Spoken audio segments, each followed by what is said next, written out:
Querigma, un mensaje a tu corazón, con el pastor Amílcar López. Por eso pues ahora, dice Jehová, convertíos a mí con todo vuestro corazón, con ayuno y lloro y lamento. Rasgad vuestro corazón y vuestros vestidos, y convertíos a Jehová vuestro Dios, porque misericordioso es y clemente, tardo para la ira y grande en misericordia, y que se duele del castigo. ¿Quién sabe si volverá y se arrepentirá y dejará bendición tras él? Esto es, ofrenda y libación para Jehová vuestro Dios. Tocad trompeta en Sión, proclamad ayuno, convocad asamblea, reunid al pueblo, santificad la reunión, juntad a los ancianos, congregad a los niños y a los que maman. Salga de su cámara el novio y de su tálamo la novia. Entre la entrada y el altar lloren los sacerdotes, ministros de Jehová, y digan: perdona, oh Jehová, a tu pueblo, y no entregues al oprobio tu heredad, para que las naciones se enseñoreen de ella. ¿Por qué han de decir entre los pueblos: ¿dónde está su Dios? Y Jehová, solícito por su tierra, perdonará a su pueblo. Amén. Padre amado, gracias te damos en esta hora porque hemos leído tu palabra. Ahora disponemos nuestro corazón y este tiempo para poder escuchar tu mensaje, tu palabra, este alimento para nuestras vidas. Abre nuestro corazón, nuestro entendimiento para recibir tu palabra en esta hora. En el nombre precioso de nuestro Señor y Salvador Jesucristo oramos. Amén. Pueden sentarse, amados hermanos. El mes de octubre, como todos los años, celebramos el mes de la Reforma. Y en esta ocasión estaremos analizando, obviamente, a partir de la Escritura, lo que Martín Lutero escribió en sus 95 tesis. Martín Lutero buscaba reformar la iglesia con las escrituras desde dentro. Por eso, en el escrito que él colgó en la puerta de Wittenberg, habló de diversos temas, entre ellos el tema del arrepentimiento. Él dijo en esas 95 tesis que clavó en esta puerta, esta iglesia, dijo lo siguiente: nuestro Señor y Maestro Jesucristo, cuando dijo, haced penitencia, quería que toda la vida de los creyentes fuera arrepentimiento. Esta palabra no puede ser entendida como la penitencia sacramental, es decir, la confesión y la santificación que es administrada por los sacerdotes. Lutero decía entonces, hermanos, que el arrepentimiento no solo debe de ser de labios. El arrepentimiento tiene que ver con el corazón. No es una forma sacramental o litúrgica, donde en el orden de culto viene ese tiempo y tú haces y te vas y sigues con tu vida. Si ustedes observan la liturgia que tenemos, dentro de la liturgia viene un tiempo de confesión, donde nosotros traemos nuestros pecados, los confesamos al Señor y estamos seguros que, como leíamos la carta de Juan, Él es fiel y justo para perdonar nuestros pecados. Pero esto no tiene que ser nada más de labios, hermanos. Que vengamos un domingo y en el tiempo de confesión digamos: Señor, perdón por lo que he hecho, y luego regreso con mi vida. De hecho, el doctor Sproul decía, hablando del arrepentimiento, el verdadero arrepentimiento no es simplemente un ritual religioso o un compromiso de hacerlo mejor la próxima vez. Más bien, decía él, es una conversión espiritual en la que nos apartamos de nuestro pecado y acudimos a Dios en fe. O sea, el arrepentimiento tiene que ver con eso. Es con regresar al Señor, volver a Él. y vivir una vida en santidad, en integridad. El texto que hemos leído nos habla precisamente del verdadero arrepentimiento. El profeta Joel nos habla de los juicios de Dios que vienen a la tierra por medio de una plaga de langostas. Y en medio de todo esto, el profeta insiste en que la única esperanza para el pueblo de Dios es el arrepentimiento. Pregunto, ¿por qué lo dice? ¿Por qué el profeta dice que la esperanza para el pueblo del Señor es el arrepentimiento, hermanos? Porque el profeta ha dicho que el día del Señor está cerca. Y no solo eso, hermanos, sino que ese día es terrible. Así lo dice el capítulo 2, versículo 11. De hecho, el profeta pregunta, ¿quién podrá soportarlo? Cuando el día del Señor venga, ¿quién podrá soportarlo? Y movido a eso, el profeta llama al pueblo a un verdadero arrepentimiento. Preguntamos, ¿cómo debe de ser este arrepentimiento, hermanos? ¿Por qué hablar de arrepentimiento? Porque creo que estamos asumiendo, y estarás de acuerdo conmigo, que todos somos pecadores. ¿O hay alguien aquí que no comete pecado? ¿Hay alguien el día de hoy que diga, pastor, yo no estoy en esa lista, yo estoy en otra lista donde están solamente aquellos que no cometen pecado? ¿Hay alguien que se atreva a decir eso? Por eso estamos hablando, hermanos, del arrepentimiento, porque de algo estamos seguros, es que todos pecamos, todos le hemos fallado al Señor, todos le ofendemos constantemente. Y si le fallamos a Dios, la pregunta es, ¿cómo debe de ser nuestro arrepentimiento? Quiero que vayamos entonces al versículo 12 que comienza diciendo, por eso pues ahora, dice Jehová, convertíos a mí, ¿qué dice? Con todo vuestro corazón, con ayuno y lloro y lamento. ¿Cómo debe de ser nuestro arrepentimiento, hermanos? Dice el texto, dice la palabra del Señor, que debe de ser de todo corazón. De todo corazón.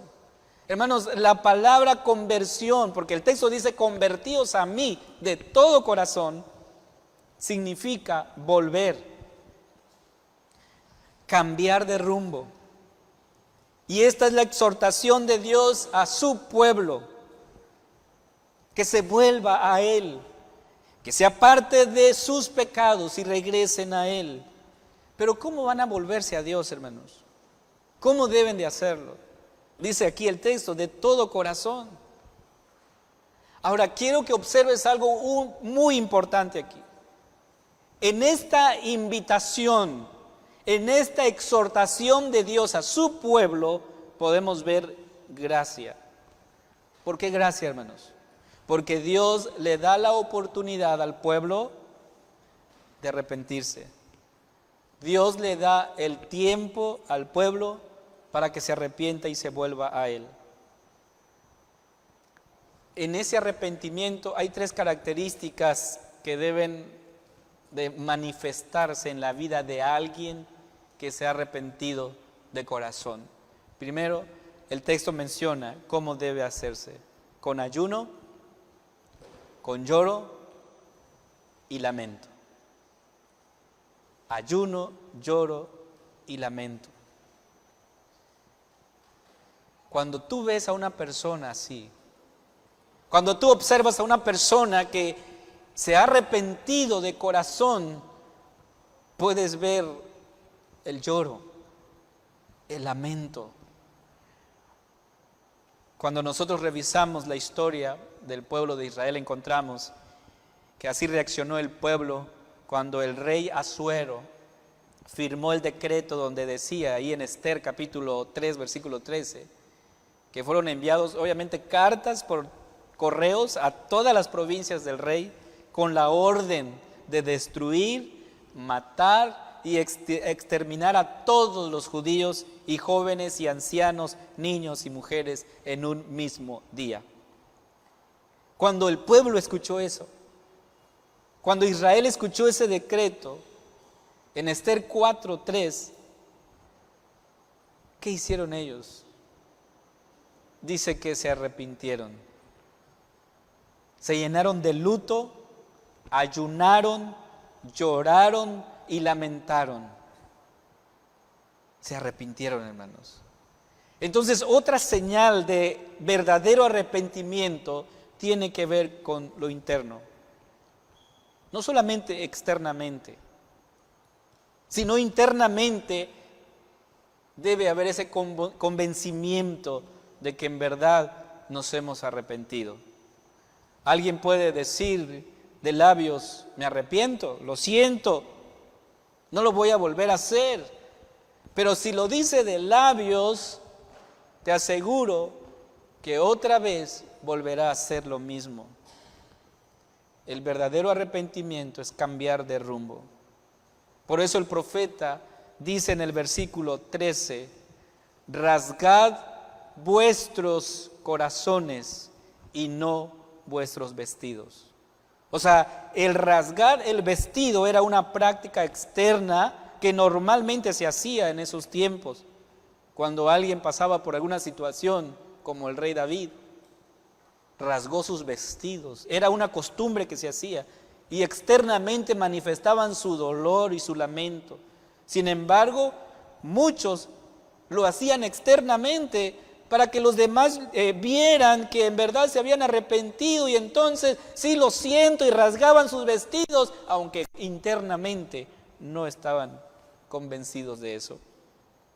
Por eso Lutero decía que el arrepentimiento no solamente debía de ser sacramental, sino de todo corazón y internamente un verdadero arrepentimiento. Ahora yo quiero que reflexionemos en esto, hermanos. ¿Cuántas veces nos pasa así? ¿Cuántas veces nos sucede lo mismo? Nos arrepentimos solamente de labios, pero nuestro corazón está lejos del verdadero arrepentimiento. Por eso preguntamos, ¿por qué debe de darse este arrepentimiento y cuál es la razón? ¿Por qué el Señor llama a sus hijos a arrepentirse? ¿Por qué lo hace? El versículo 13, la siguiente parte dice, y convertíos a Jehová vuestro Dios, porque misericordioso es y clemente, tardo para la ira y grande en misericordia, y que se duele del castigo. Cuando yo leía este pasaje, me quedé un buen tiempo reflexionando en las palabras del profeta, porque el profeta muestra al pueblo quién es Dios, quién es el Señor, hermanos. Este versículo 13 nos lo dice, que Dios es misericordioso y clemente, Él es compasivo, es tardo para la ira, lo cual indica, hermanos, que Dios, sí, en su momento, en el tiempo indicado, Él ha de corregir, pero es tardo para la ira. Y lo otro, que cuando yo leí dije, y me emocioné al ver de que sí, ciertamente el Señor nos corrige, nos castiga. Pero ¿qué pasa con Él? Dice la parte final, quiero que te quedes con esto, y que se duele del castigo. Hermanos, Dios no disfruta cuando nos corrige. Él no lo disfruta. El texto dice que Él se duele. Le duele su corazón cuando tiene que corregirnos. Sin embargo, sabe que la corrección es necesaria. Claramente estos versículos entonces nos hablan de Dios, nos hablan de su misericordia y del hombre que es totalmente pecador y que no merecemos ningún bien. Dando un salto desde el Antiguo Testamento hasta el Nuevo Testamento, el escritor de Hebreos, hablando de la disciplina, dice: porque el Señor al que ama, disciplina, y azota a todo el que recibe por hijo. Versículo 7 dice: si soportáis la disciplina, Dios os trata como a hijos, porque ¿qué hijo es aquel a quien el Padre no disciplina? Me llama la atención porque el texto dice: si soportáis. Hermanos, hay personas que no soportan la disciplina.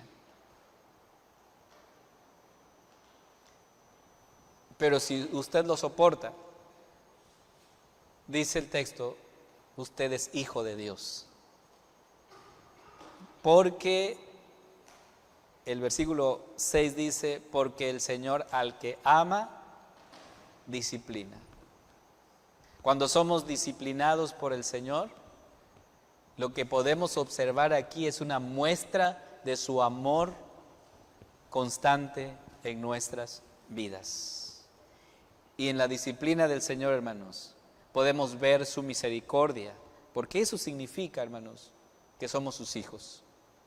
Dios muestra su amor para con nosotros.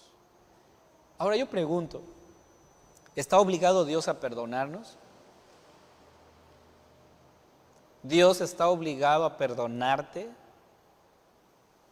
¿Se siente comprometido contigo a hacerlo? No.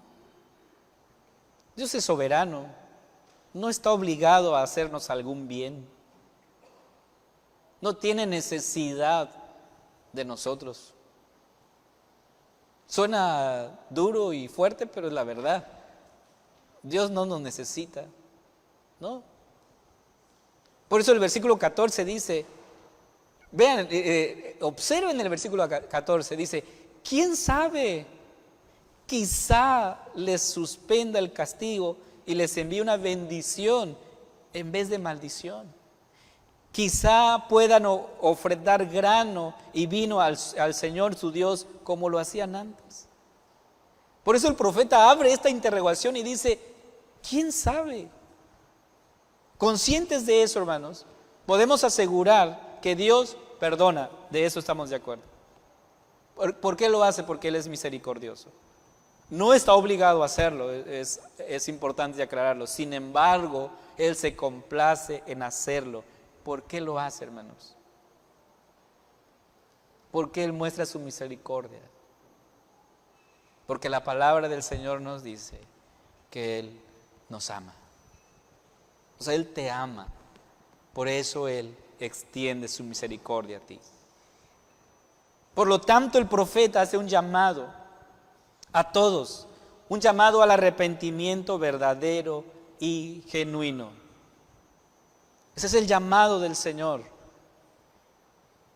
Y por eso el versículo 15 dice: tocad trompeta en Sión, proclamad ayuno. Ahora, el toque de trompeta, hermanos, era la forma de convocar al pueblo, ¿no? Que se reunieran. Si tuviéramos que actualizarlo o contextualizarlo, diríamos son como cuando vas bueno, me tocó estar en alguna escuela dando clases y al tocar el timbre, todos los niños salían al recreo, ¿no? Más o menos. El toque de trompeta era así, se llamaba al pueblo, se convocaba. Pero también dice: proclamen ayuno. El proclamar ayuno era la forma externa del arrepentimiento. Pero también dice: juntad a los ancianos, congregad a los niños, incluso a los que maman, a los recién casados. Y me llama la atención, ¿por qué los recién casados? Bueno, es que normalmente, hermanos, cuando en el pueblo de Israel alguien se casaba, se le daba un tiempo para que disfrutara del matrimonio, ¿sí? Entonces, si el pueblo salía a la guerra, los casados no podían ir a la guerra, debían de disfrutar ese tiempo.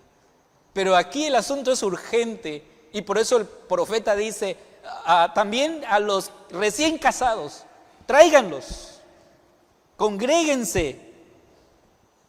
Y me llama la atención a los sacerdotes Y puntualmente el versículo 17 dice: entre la entrada y el altar lloren los sacerdotes, ministros de Jehová, y digan: perdona, oh Jehová, a tu pueblo, y no entregues al oprobio tu heredad.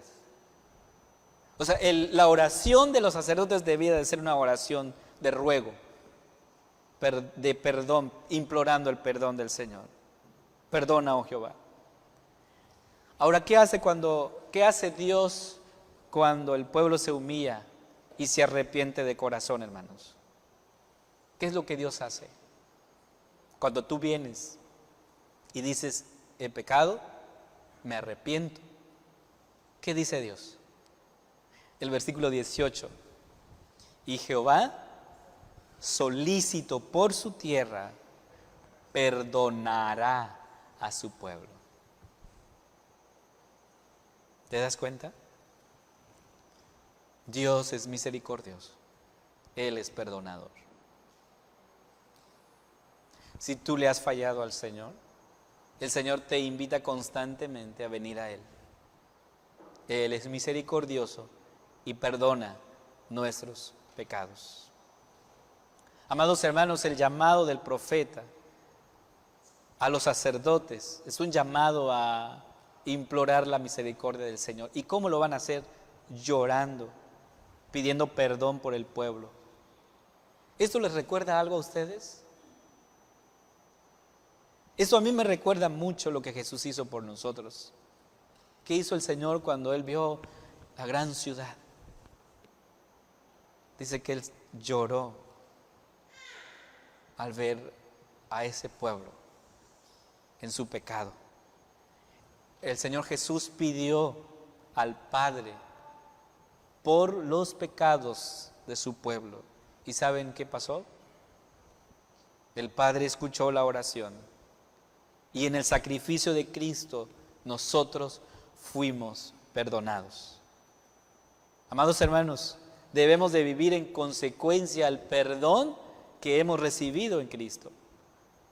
Que podamos venir a los pies de Cristo de una manera sacramental, pero también de una manera convencida internamente de lo que significa el verdadero arrepentimiento, de corazón sincero, sabiendo que Dios es misericordioso y que será amplio en perdonar, ¿sí? Pero alguien podría decir hoy: bueno, yo no soy tan pecador como usted lo dice, yo no hago mal a nadie, yo me porto bien, es más, ni me gusta salir de casa, nada más vengo a la iglesia y regreso directamente a mi casa. Probablemente alguien pueda pensar así. Pero ¿qué dice la Biblia al respecto? El pasaje que leíamos, 1 de Juan 1:8 dice: si decimos que no tenemos pecado, ¿qué pasa? Nos engañamos a nosotros mismos y la verdad no está en nosotros. Si tú dices, si tú piensas: yo no soy pecador, te estás engañando. Y la verdad no está en ti. Porque una característica de la verdad, de la palabra de Dios, es decirnos: eres un pecador. ¿Sí? Esa es una característica. Eres un pecador. Y cuando yo digo: bueno, no soy tan pecador, nos estamos engañando. Recuerdo hace algunos años que en una serie de sermones que dimos sobre la condición del ser humano, de nuestro pecado, que en uno de los sermones, al estar allá a la salida, no fue aquí, así es que al estar a la salida en otra iglesia, alguien se me acercó y dijo: bueno, pastor, no somos tan malos como usted lo dijo. ¿Sí? Vean, podría pasar eso en nuestra mente, de decir que no somos tan pecadores. Y más aún, hermanos, cuando esto sucede, Cuando nosotros señalamos, cuando la palabra del Señor me dice, tú eres pecador, y yo inmediatamente pienso en el que está al lado. Él es pecador, yo no, él. No, la palabra del Señor te está diciendo, tú eres pecador. Tú. Somos pecadores. Y cuando nosotros aceptamos esa realidad de nuestra vida, obviamente es la verdad, el Espíritu Santo obrando en nosotros. Entonces, ¿qué debemos hacer? Si somos pecadores, ¿qué vamos a hacer? Arrepentirnos de todo corazón, pedir perdón. Y la promesa del Señor es, si confesamos nuestros pecados, Dios es fiel y justo para perdonar nuestros pecados y limpiarnos de toda maldad. ¿Crees eso? Yo también lo creo. Vamos a ponernos de pie entonces. ¿Y por qué no? Confesemos nuestros pecados al Señor, creyendo en su promesa de que si lo hacemos, Él ha prometido perdonarnos. Vamos a orar. Padre amado, tú nos conoces nuestras vidas, conoces nuestros pensamientos. Nada podemos ocultar delante de ti. Nada. Porque todo está al descubierto tuyo. Aún nuestros pensamientos más internos y profundos, tú lo conoces todo. Porque aún no salen, Señor, las palabras de nuestros labios, tú ya los conoces. Ciertamente somos pecadores. El apóstol Pablo lo conocía. Decía que era un miserable y que quién le podía librar de ese cuerpo de maldad. Pero gracias al sacrificio de nuestro Señor Jesucristo, hoy podemos con seguridad, con confianza y decir, Padre, pecado, hemos hecho lo malo delante de tus ojos. Estamos implorando tu perdón y tu misericordia y pidiendo, Señor, que nos ayudes a vivir en integridad, porque tú, Señor, eres misericordioso, eres compasivo y que perdonas la maldad de tu pueblo. Escucha la oración de tu iglesia, Padre. Vive esta oración como una ofrenda de arrepentimiento, de confesión, pero también de gratitud, porque sabemos, Señor, que tú perdonas nuestros pecados. En el nombre de Cristo Jesús oramos. Amén. Gracias por escucharnos. Nos volveremos a encontrar cuando presentemos tu programa Querigma, un mensaje al corazón.